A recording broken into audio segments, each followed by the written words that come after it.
Paul has always impressed me as someone who puts a lot of thought and effort into taking care of his land.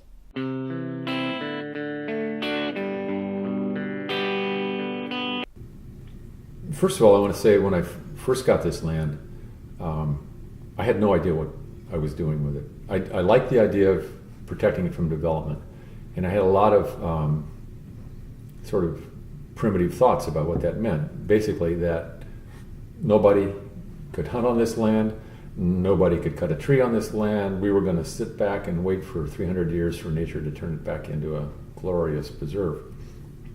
And then, a few years after I bought the land, a friend of mine in town urged me to go to this, what was then called the Coverts training program for landowners, basically to help them become more active and better stewards of the land. And I came away from that program disabused of a lot of illusions and aware that I had incorrect thinking about how to really do the best for this land. So at that point, I happily opened it back up to hunting and that sort of thing for people in the community. But I also hired a forester and developed a logging plan and enrolled in Chapter 61 and set about trying to improve the quality of the woods while we did a little bit of forestry. Talk some about the use that people make of your land. Well, as I said, hunters are free to hunt here as long as they hunt responsibly and follow the law and don't litter the woods, although I can't prevent that from happening. People have been pretty responsible when I've given them permission to hunt here. I maintain trails that are open for people to walk on and snowmobile on in the winter if they want to. They can also snowmobile in our hay fields, which a lot of them like to do. I have cooperated on a couple of research projects with the University of Massachusetts. One, a breeding bird survey that took place in a wildlife clearcut that we did on one corner of the property. And again, on a recent research project on old growth, restoring old growth forest characteristics, where they did some patch cuts in about 45 acres of the woods, one part of our woods. And what other forestry work have you done on your property? Oh, I've done a lot of it. I've done 1, 2, 3 wildlife clearcuts of anywhere between 5 and 8 acres each to restore a transitional habitat that's disappearing in New England for wildlife benefit. I've done regular logging. I'm part of a cooperative of private forest landowners that the Massachusetts Woodlands Cooperative that is green certified, that is FS Forest Stewardship Council certified to do our work, our logging in a sustainable manner. And so I have, I log for income, but I also, all of the logging that's done, whether it's for income or wildlife clearing or whatever, is done in a way that is actually aimed at improving the quality and the diversity of the woods, not at diminishing it. So.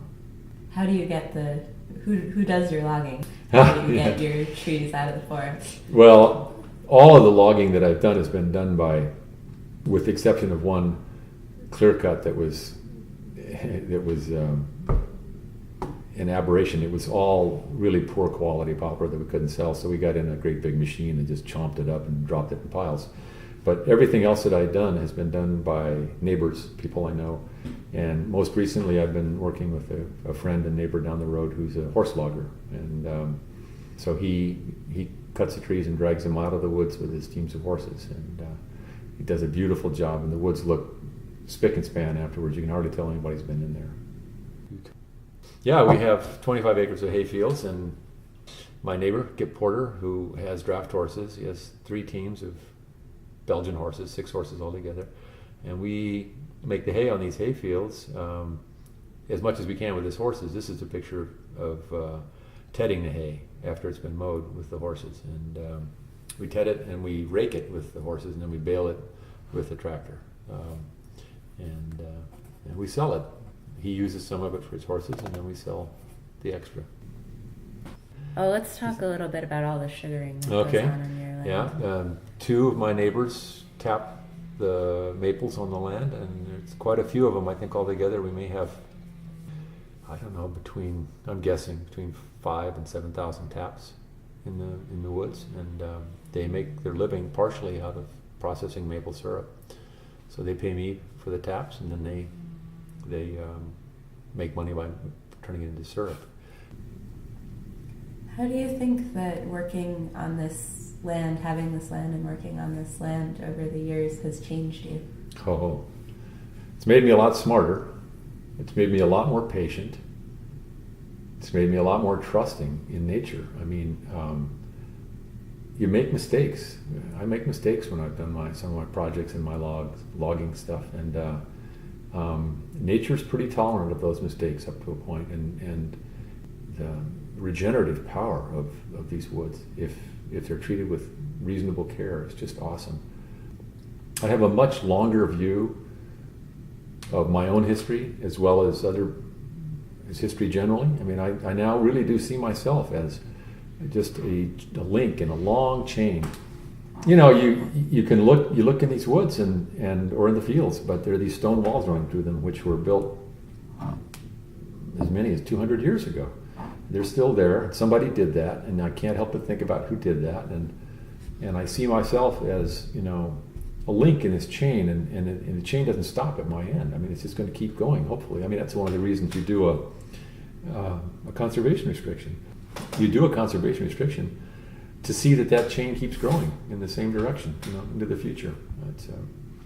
So, yeah. And how else has it changed me? I think it's really increased my capacity for awe, and you know, and my humility at things.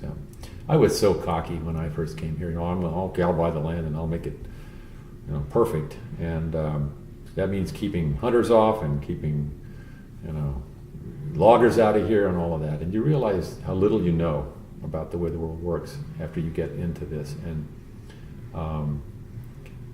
you know, it's worth being humble about this and going, you know, I feel like if my intent is to do what's right by this part of the planet, then it's a constant learning experience. You don't know what's right all the time. You have to keep your mind open, and it may be counterintuitive from time to time. So, I mean, it's been a great experience.